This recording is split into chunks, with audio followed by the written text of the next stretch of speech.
ಎಲ್ಲರಿಗೂ ಜೈ ಜಿನೇಂದ್ರ. ಇಂದು ನಾವು ದಶಲಕ್ಷಣ ಮಹಾಪರ್ವದ ಬಗ್ಗೆ ತಿಳಿದುಕೊಳ್ಳೋಣ. ದಶಲಕ್ಷಣ ಮಹಾಪರ್ವ ಅಂದರೆ ಏನು?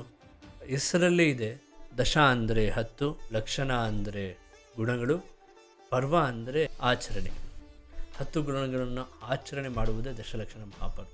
ಎಲ್ಲ ಧರ್ಮದಂತೆ ಜೈನ ಧರ್ಮದಲ್ಲಿ ನಾವು ಹಬ್ಬವನ್ನು ಆಚರಿಸುವುದಿಲ್ಲ. ನಮ್ಮ ಧರ್ಮದಲ್ಲಿ ನಮ್ಮದೇ ಆದ ಒಂದು ಪರ್ವಗಳಿದೆ. ಈ ಎಲ್ಲ ಪರ್ವಗಳಲ್ಲಿ ತುಂಬ ಪ್ರಮುಖವಾದದ್ದು ಪರ್ವ ಅಂದರೆ ದಶಲಕ್ಷಣ ಮಹಾಪರ್ವ. ಇನ್ನು ಸುಲಭವಾಗಿ ಹೇಳಬೇಕು ಅಂದರೆ ಪ್ರತಿ ವರ್ಷ ನಮ್ಮ ಕಾರ್ನ ಸರ್ವಿಸ್ ಮಾಡಿಸ್ತೀವಿ.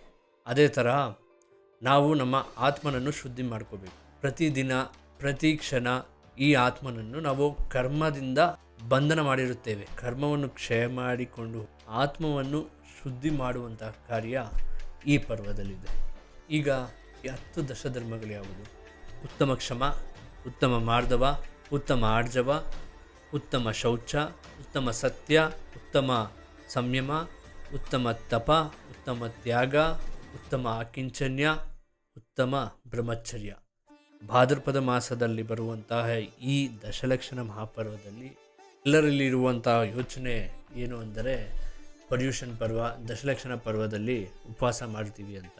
ಅದು ಒಂದು ಪಾರ್ಟ್ ಆಗಿದೆ. ಶ್ರಾವಕಿಯರು 10 ದಿನಗಳು ಜನಮಂದಿರಕ್ಕೆ ಹೋಗಿ ಉತ್ತಮವಾದಂಥ ಆಚರಣೆಯನ್ನು ಮಾಡಿ, ಹಾಗೆ ವಿದ್ವಾಂಸಗಳಿಂದ ನಮ್ಮ ಜೈನ ಧರ್ಮದ ತತ್ವಾರ್ಥ ಸೂತ್ರದಲ್ಲಿರುವ 10 ಧರ್ಮಗಳ ಬಗ್ಗೆ ಸ್ವಾಧ್ಯಾಯವನ್ನು ಮಾಡುತ್ತಾರೆ.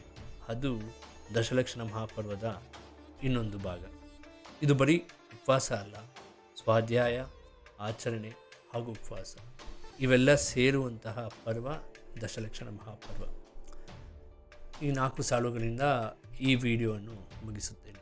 ದಶಧರ್ಮವು ನನ್ನ ಮನದಲ್ಲಿ ಸ್ಥಿರ ಇರೆ, ಕರ್ಮವು ನಿಜ್ಜರವಾಗುವುದು. ಜೈ ಜಿನೇಂದ್ರ.